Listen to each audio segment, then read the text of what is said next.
Bonjour, alors aujourd'hui je vais essayer de vous filmer les maigres vestiges du château de Chavanon, ou château des Anglais qu'on appelle, sur la commune de Fay. Alors ce château a été rasé en 1383 et n'a jamais été reconstruit. Mais le docteur Longy en a fait un descriptif assez précis sur son livre. Donc j'ai essayé par rapport à ce descriptif de retrouver les ruines. Le problème c'est que c'est très compliqué parce qu'on se trouve aussi sur l'ancien chantier du barrage du Chavanon qui n'a jamais été achevé. Mais le rocher des Anglais avait servi de carrière pour le barrage. Donc tout a été modifié, tout a été changé depuis que le docteur Longy avait passé. Lui, il avait passé encore sur un terrain vierge, quoi. Alors là, je vous mets un petit texte que j'ai extrait du livre du docteur Longy qui explique un peu le rocher et le château. Donc c'est la seule chose qu'on a aujourd'hui pour ces vestiges. Et c'est là-dessus que je me suis appuyé pour faire mes recherches. Je vous laisse un petit moment pour lire. Comme ça, par la suite, vous comprendrez peut-être mieux les vestiges.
Donc voici la preuve que le rocher des Anglais a bien servi pour la construction du barrage et notamment du bâtard d'eau, puisque c'est marqué ici, là, la pointe nord du rocher des Anglais est devenue carrière de pierre pour la construction du bâtard d'eau amont. Donc voici une autre photo prise dans les débuts du chantier du barrage du Chavanon. Et là on voit très bien le rocher des Anglais qui était vachement plus large qu'aujourd'hui et pas si abrupt que ça. Aujourd'hui, il est abrupt des deux côtés et beaucoup plus étroit. Alors tout d'abord, j'ai fait un petit croquis pour expliquer à peu près où se situait le château et les vestiges. Donc ça, c'est une photo aérienne de Géoportail où j'ai redessiné par-dessus. Donc le Chavanon faisait une méandre. Et ici, il y avait un éperon rocheux avec le château de Chavanon ou château des Anglais. Donc ça, c'est un ancien barrage qui avait été attaqué et jamais terminé. Et ça, c'est un bâtard d'eau qui servait pour le barrage. Alors ce château se trouve sur la commune de Fay. Par contre, bon, c'est le Chavanon qui fait la limite entre la Corrèze et le Puy-de-Dôme. Et alors l'accès du château se faisait par le plateau des Liégeoux, là qui est ici, vers Verrières. Dans le temps, il n'y avait que cet accès là pour aller au château. Alors aujourd'hui, ils ont rouvert ce chemin qui se trouve à droite là, et qui descend jusqu'au fond. Et ils ont mis de la terre pour traverser, là on peut passer par là. Ils ont fait ça parce qu'il y a un projet de réaménager le Chavanon. En ce moment, le Chavanon coule plus ici. Il passe directement là sous la montagne par un tunnel de dérivation. Donc pour l'instant, c'est presque plus facile d'y aller par ici que d'y aller par ici. Alors du coup, j'ai un petit souci avec le descriptif du docteur Longy. Parce qu'il disait que le château mesurait depuis la Barbacane jusqu'à la tour de Guet 260 mètres. Alors la tour de Guet se trouve ici.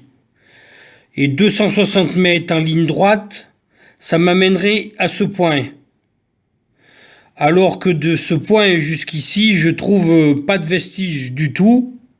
Il y a bien un fossé là et une zone plate ici, mais ça semblerait être plutôt pour le chantier du barrage. Alors ce qui est étonnant, c'est que quand on lit le descriptif et qu'on voit les vestiges, ça ferait paraître que ça démarrait ici, le château. Et après, le reste, ça correspondrait à peu près à la chronologie du docteur Longy. Alors, ça serait quoi? C'est toute cette zone-là pour aller jusqu'aux 260 mètres? Je sais pas du tout. C'était peut-être la zone où il y avait les bâtiments de service. Je sais pas. Aucune idée. Alors du coup, là, j'ai zoomé sur la zone où il y a le plus de vestiges. Donc on a un gros fossé énorme, là, ici. Ensuite, on a une cour octogonale, irrégulièrement octogonale, comme le docteur Longy décrit. Ensuite, le second fossé, ça pourrait être ici ou ici. Moi, je penserais plutôt ici. Mais c'est sur le terrain, on verra tout à l'heure, ça se marque moyen. Ensuite, le donjon devait être ici, certainement. Le troisième fossé défensif ici. Et la tour de guet pour finir. Donc le donjon, c'est en pointillé parce qu'en fait, le chantier du barrage a bouffé tout le gros rocher qu'il y avait là. Il reste plus qu'une zone ici là de rocher, à peu près comme ça là. C'est tout. Tout le reste, ils s'en sont servis pour prendre des cailloux. Alors si le château démarrait ici, vraiment, jusqu'à la tour de guet, on n'aurait que 135 mètres à peu près à vol d'oiseau là, pas plus. Bon, mais on va aller voir ça sur le terrain. Alors ici, je me trouve tout à fait au bout du plateau des Liégeoux qu'on appelle, sur une langue rocheuse qui fait 360 mètres de long. Et du coup, le docteur Longy disait que le château mesurait 260 mètres depuis la Barbacane jusqu'à la tour de guet.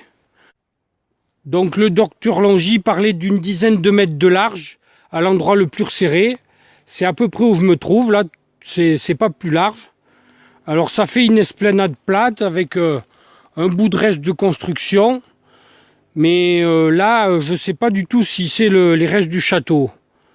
Moi, à mon avis, ça serait plutôt les terrils du barrage. Donc je vais avancer en direction du château et filmer ce que je trouve. Donc voilà, là j'arrive au bout de ce terril. Et après ça descend fortement. Donc voilà, là le terril est derrière moi. Et alors là, juste en bas, il y a un premier fossé creusé dans le rocher. Alors est-ce que c'est le premier fossé du château ou est-ce que c'est juste un chemin qu'ils avaient fait pour le barrage? J'en sais rien. Donc voilà, là je suis descendu au fond de ce premier fossé. Moi, je sais pas, c'est peut-être bien plutôt pour faire passer les wagonnets du barrage, puisque on retrouve une esplanade plate plus loin, et derrière moi, il y a des chemins aussi qui arrivent jusque-là. Je sais pas, c'est un peu ambigu là. Alors ce fossé pourrait très bien être aussi le premier fossé décrit par Longis, et qu'il est resservi aux gars du barrage pour passer les wagonnets, c'est pas impossible. Parce qu'on n'est pas à 260 mètres de la tour de guet. Les 260 mètres, c'est à la pointe du terril là, qui est derrière, là où j'étais tout à l'heure au début de la vidéo. Alors c'est pareil, moi les 260 mètres, je les ai mesurés en ligne droite sur la photo aérienne. Aujourd'hui on a des outils qui sont faciles, mais s'ils avaient mesuré sur le terrain, en suivant un peu les rochers et tout ça, peut-être que ça allait moins loin que moi, quoi. Donc voilà, là j'ai quitté le fossé et là on se retrouve sur une zone toute plate, assez longue, qui va jusqu'à un deuxième fossé. Mais pour moi cette zone plate là c'est plutôt encore du barrage là. Hein. Il devait s'en servir pour venir piocher le rocher. Donc il y a le rocher juste à côté d'ailleurs là. Donc voilà, je suis toujours en train de suivre cette zone plate, le long de ce rocher là. J'arrive bientôt à l'autre fossé. Alors ça aurait pu être ici qu'il y avait ces fameux bâtiments de service décrits par le docteur Longis, dont il n'avait quasiment pas retrouvé de traces à son époque déjà. Donc voilà, quand on arrive au bout de cette esplanade plate, on tombe sur un fossé énorme, taillé dans le roc à pic, et alors il est bouché là par l'esplanade plate. C'est pour ça que je pense que cette esplanade avait été faite par le barrage quand même. Alors du coup, si le premier fossé qu'on a vu tout à l'heure, c'était vraiment le premier fossé, là on serait au deuxième fossé. Et d'après Longis, derrière le deuxième fossé, il y avait la tour ronde qui servait de donjon. Alors que là, de l'autre côté du fossé, en haut de ce rocher, on ira voir tout à l'heure, j'ai les vestiges de la cour octogonale, qu'il décrit aussi. Alors j'y perds un peu mon latin là du coup. Par contre, si on prend ce fossé comme le premier, après ce qu'on trouve par la suite en allant plus loin, correspondrait pas mal à la description qu'il a fait du reste. Mais du coup, on serait loin des 260 mètres là. Alors là, je suis au fond de ce fossé, donc taillé à pic dans le rocher. Donc je suis descendu par là, ça descend pas trop. C'est le bout de l'esplanade plate.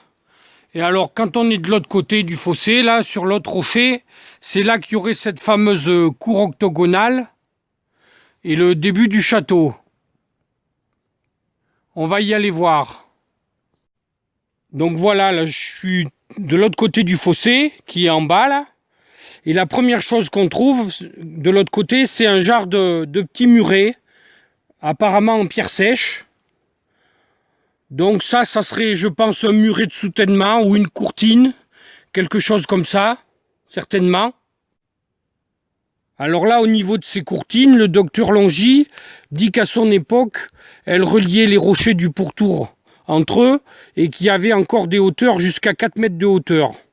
Aujourd'hui, on trouve que des trucs pas plus hauts que ça, là. Ça fait 50-60 cm, quoi, pas plus. Maxi.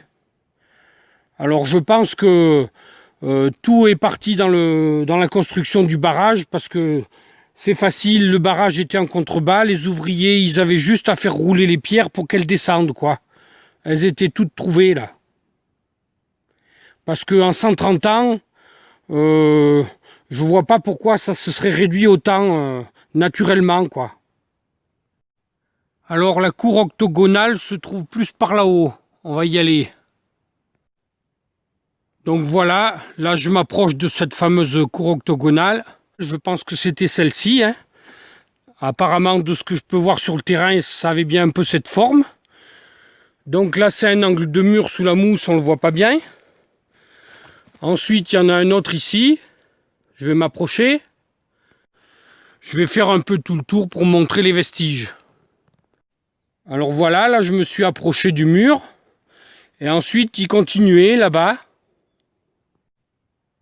Alors ici, on se trouve bien en face d'un mur qui fait 1 mètre d'épaisseur, qui est bâti à la chaux, comme décrit le docteur Longy, qui fait à peu près 12 mètres de long et 2 mètres, 2 mètres 50 de haut, un peu comme il l'a décrit, quoi, qui a l'air encore un petit peu costaud. Donc voilà ce mur de 12 mètres de long qui est encore bien jointoyé par endroits. Donc c'est la partie la plus importante du château qui reste aujourd'hui, hein. C'est le plus gros mur que j'ai pu trouver sur ce site. Et donc on a juste le fossé en bas, là, le gros fossé, où j'étais au fond tout à l'heure. Donc voilà, là je continue à allonger ce mur. Après ça se termine en pointe là-bas dans les épines. Alors sur ce mur, la chaux est encore solide là, hein. Avec mon couteau, j'arrive pas à le planter dedans, hein. Pourtant c'est déjà vieux, hein, puisque le docteur Longy était remonté sur ce château à Hugues et Timoard de Chavanon. Donc de Chavanon, c'était une particule, c'était un nom de famille, quoi. Et ils étaient propriétaires de ce château en 1218 jusqu'en 1236. Alors ce château est beaucoup plus connu sous le nom de château des Anglais, parce que en fait, pendant la guerre de 100 ans, à l'époque où il a été détruit, ici on était côté anglais, et de l'autre côté du Chavanon, le côté Auvergne aujourd'hui, c'était la France. Et en fait, il y a des espèces de routiers anglais qui s'étaient installés dans le château et qui pillaient tout là dans la région. Et finalement, à Clermont-Ferrand, ils ont décidé d'aller raser le château pour sortir ces mauvaises personnes, quoi. Il a été rasé en 1383 et il n'a jamais été reconstruit par la suite. Alors là, je suis arrivé au bout de ce mur de 12 mètres de long, là, qui est dans les épines, là. Et du coup, je me trouve juste en surplomb de ce gros fossé où on était tout à l'heure en bas, là. Alors là, je continue toujours à faire le tour de cette cour, dans le sens des aiguilles d'une montre. Donc je suis passé sur une autre face, là. Encore un reste de mur qui fait presque 1 mètre de haut par endroit. Toujours bien conservé. Alors je continue toujours à faire le tour. Alors il faut faire gaffe parce que juste à côté de moi, là, c'est le vide. Alors là, je suis monté dans le milieu de la cour, là. Et en plein milieu, là, dans le sens de la longueur, parce qu'elle est quand même un peu aplatie, ça fait comme une espèce de mur de refend qu'on devine, qu'il l'a coupé en deux. Donc je sais pas du tout ce que c'était. On le voit pas trop bien sur l'image, mais moi je le vois assez bien à l'œil nu. Et alors à côté, il y a des beaux lichens, là. Donc voilà, là je suis arrivé au bout de la cour octogonale. Et apparemment, ça serait donc le second fossé, là, ici. Et en face, il y a un rocher, pas très grand, où j'ai rien trouvé de particulier. Et le donjon se trouve un peu plus loin, là, derrière. Alors là, je suis monté sur ce rocher qu'on voyait depuis là-bas. Donc, je pense que le fossé, le deuxième fossé défensif, ça serait celui-là. Mais bon, après, au bout de ce petit rocher où je suis, là, ça fait comme un autre genre de fossé juste avant le donjon. Mais quand même, ça ressemble beaucoup moins à un fossé que celui qui est derrière moi. Je pense que c'est plutôt l'autre, derrière. Donc je suis redescendu de ce rocher. Et là, je me suis mis en face de ce fossé présumé, là. Moi, je penserais bien que c'est ici quand même. Alors voilà ce que ça donne à l'autre bout de ce petit rocher. Ça ressemble quand même moins à un fossé. Mais on peut pas trop se rendre compte parce que de ce côté, ça a été modifié pour le chantier du barrage. Avant, il y avait un énorme rocher là qui a été bien entamé. Encore du lichen là. En cette saison là, il est super beau là. Alors là, j'arrive à ce fameux rocher énorme. Enfin, ce qu'il en reste, du moins. Là où il y avait certainement le donjon, du coup. Puisqu'en général, le donjon était bien sur le point culminant. Alors là, je passe légèrement sur la gauche du rocher. Il y a une échancrure pour passer, là. Et là-haut, à la pointe, on voit un petit chêne au centre. Donc tout à l'heure, on va monter là-haut. C'est le point culminant du château. Alors évidemment, ce chêne est à côté d'une falaise abrupte. Donc ça, c'est une falaise que le barrage a fait pour prendre des cailloux, là. Là, ils en ont pris énormément, apparemment, à cet endroit-là. Donc voilà, là, je suis en train de contourner le rocher. Donc c'est une grosse zone d'éboulis. Donc on aperçoit encore un petit peu le chêne, là, en plein au centre, là-haut. Alors tout ce rocher, là, tout cet éboulis, là, ça a tout été bouffé par le barrage. Alors voilà, je continue à contourner le rocher, j'arrive au bout du rocher qui se termine ici. Et ici, là, à côté de moi, après, je pense que c'est le 3e fossé défensif, décrit par le docteur Longy. Taillé dans le roc aussi, il est plus petit quand même que les autres, celui-là. Et après, plus loin, on trouve la tour de guet, qui terminait le château. Alors quand on a passé dans ce 3e fossé défensif, ici sur le côté, là, ça fait comme un petit sentier dans les cailloux, là, où on arrive à contourner ce gros rocher pour essayer de monter de l'autre côté dessus. Là, je me suis avancé sur cette espèce de petit sentier, et là, on arrive après à passer sur le bord, là, et à monter plus haut. Alors le passage est étroit, mais en faisant attention, on arrive à passer. Faut faire gaffe de ne pas glisser parce qu'à côté, il y a un trou de 7 à 8 mètres de profondeur, là. Alors quand on a franchi ce petit passage étroit, on arrive sur une petite courtine, là. Alors là, j'ai fait le tour du gros rocher où il y a le donjon présumé. Et là, on aperçoit un reste de mur. Donc ça devait être un mur pour relier 2 rochers ensemble. Parce qu'on le retrouve de l'autre côté. Voilà, on le retrouve ici, là, contre l'autre rocher, là. Tout à l'heure, j'étais là-bas. On aperçoit le mur, là, au centre. Et alors, quand on est à cet endroit-là, j'ai trouvé un passage où on peut encore monter là-haut, sur le gros rocher. Donc, j'ai amené ma petite échelle et je vais monter là-haut, filmer ce qui reste. Donc voilà, là j'ai monté l'échelle, je suis juste en haut de l'échelle qui est là au centre. Et là on commence à être un peu haut. Je sais pas combien elle peut faire la falaise. On n'est pas tout à fait à la pointe encore. Alors là je continue à monter et j'arrive juste en face du rocher le plus haut. Et alors c'est plus en allant par là qu'on va voir des restes du donjon.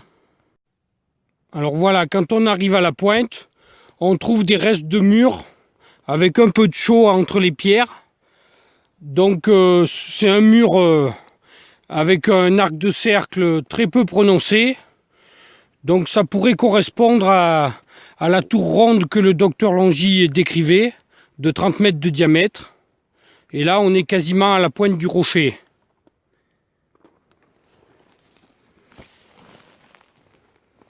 Donc voilà, on suit le mur là. Donc voilà, il arrive de là-bas où j'étais tout à l'heure. Et il continue en arc de cercle, toujours.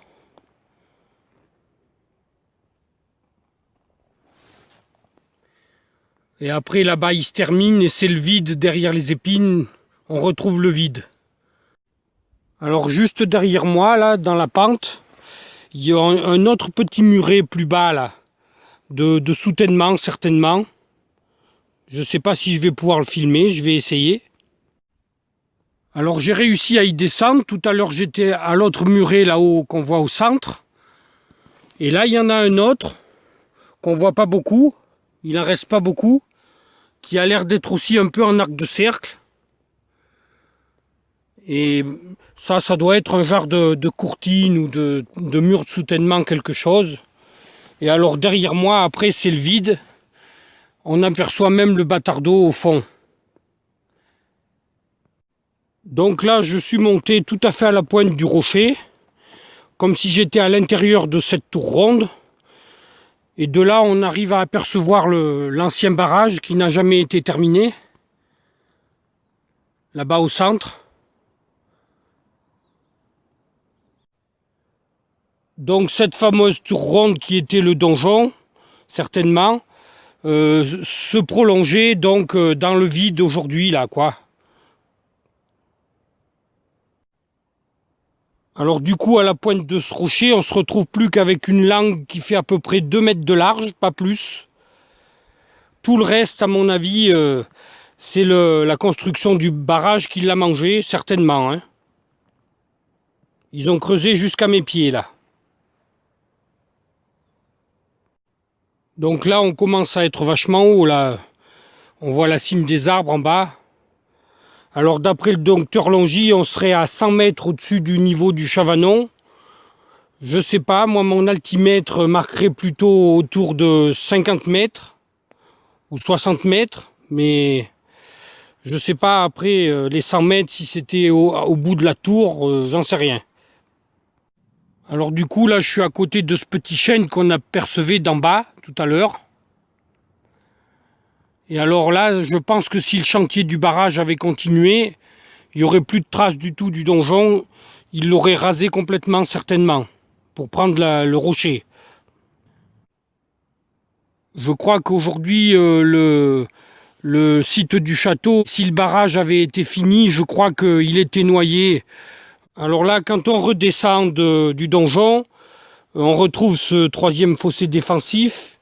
Et en continuant un peu plus loin, là, on arrive à la tour de guet, qui est à 15 mètres à peu près d'ici. Donc voilà, là on arrive en face de la tour de guet, enfin je suppose, hein. Alors là je suis au milieu de la tour de guet. Donc apparemment, il y aurait des murs à peu près d'1 mètre d'épaisseur aussi sous la mousse, là. Une enceinte rectangulaire. Voilà, je montre un peu tout le tour. Donc là, on arrive au bout de la tour de guet. Donc elle fait après à peu près 12 mètres par 6. Elle est rectangulaire. Voilà, on a fait tout le tour. Alors quand on est au bout de cette tour de guet, on aperçoit une petite courtine là en bas. Une petite zone plate.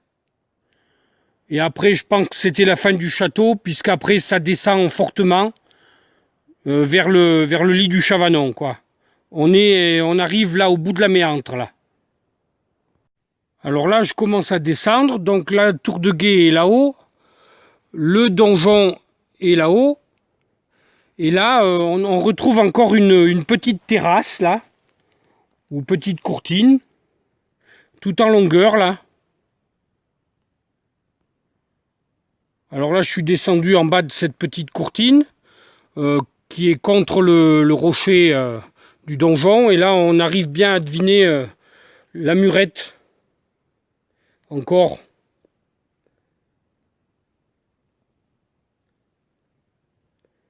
Qui s'en allait par là-bas. Alors ici, elle est un peu détruite. Et là-bas, au bout, on la retrouve. Voilà, quand on arrive au bout, là, on retrouve bien le mur qui s'arrête contre le rocher après, là. Alors en continuant à descendre légèrement plus, tout à l'heure j'étais donc derrière ce bouquet d'arbres, le long de cette petite mur de soutènement de courtine. On la retrouve encore ici, là, par endroits. Alors toujours en continuant, on arrive à en retrouver encore des traces, là. Donc elle devait aller certainement jusqu'au rocher qu'on aperçoit là derrière les arbres.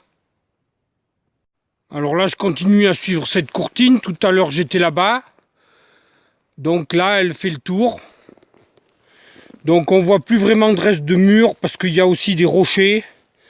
Il se servait le plus possible des rochers, c'est étouffé. Elle passe sous mes pieds là. Et elle continue ici là. Donc là on est rendu de nouveau au bout de la tour de guet qui se trouvait là-haut. C'est la courtine qu'on voyait depuis là-haut tout à l'heure. Donc voilà, là je suis arrivé tout à fait au bout de la méandre, au bout du rocher. Donc j'étais sur les petites courtines là tout à l'heure là-haut. Et là il y a un dernier petit pic là, un rocher en pic, et c'est fini. Alors ici au bout de la méandre, on retombe sur une esplanade toute plate, qui n'y était pas à l'époque. Ça devait descendre à pic dans le Chavanon, direct. Là c'est le barrage qui a fait ces grandes esplanades. Alors ils avaient dû choisir cet endroit, bon déjà parce que ça se trouvait à la frontière pendant la guerre de 100 ans. Et ensuite, ils n'avaient pas besoin de creuser d'ouvre. Là, elles étaient toutes trouvées avec les gorges du Chavanon qui faisaient quasiment tout le tour, quoi. Alors là, je vais traverser la vallée du Chavanon. Je suis en face du rocher qu'on aperçoit au centre, là. Donc on voit très bien les deux vallées de chaque côté. La méandre qui fait le tour, là, et qui passe à mes pieds. Alors bon, il n'y avait pas beaucoup de choses à voir. Mais je tenais quand même à faire cette vidéo pour essayer de sauvegarder le peu de vestiges qui restent, quoi. Parce que c'est vraiment en train de disparaître complètement et de s'oublier. Alors voici une photo du rocher des Anglais, prise à peu près du même endroit où je me trouvais tout de suite, mais pendant la construction du barrage. Donc le rocher des Anglais est ici en plein milieu. Donc on voit très bien la boucle du Chavanon ici. Et on voit très bien qu'ils l'ont bouffé de toutes parts là pour prendre des cailloux. Alors il est sûr que si le docteur Longy avait pu filmer les ruines, on en saurait un peu plus aujourd'hui, certainement. Puisqu'il a passé sur le terrain qui était vierge, quoi. Voilà, la visite est terminée. J'espère que je me suis bien fait comprendre. C'est un peu compliqué. C'est pas évident. Il n'y a pas beaucoup de vestiges. Je montre ce que je peux trouver. Et le moins évident, c'est justement ces modifications avec le barrage, là. Ça a tout bouleversé. Alors pour ceux que ça intéresse, justement, j'ai fait une vidéo sur le chantier du barrage du Chavanon. Toujours à voir sur mon compte YouTube Pat19340. Alors pour ceux que ça intéresse, je vais mettre quelques pages du livre du docteur Longy où il explique un peu les fouilles, comment le château est tombé et aussi la généalogie du château qu'il a pu rechercher.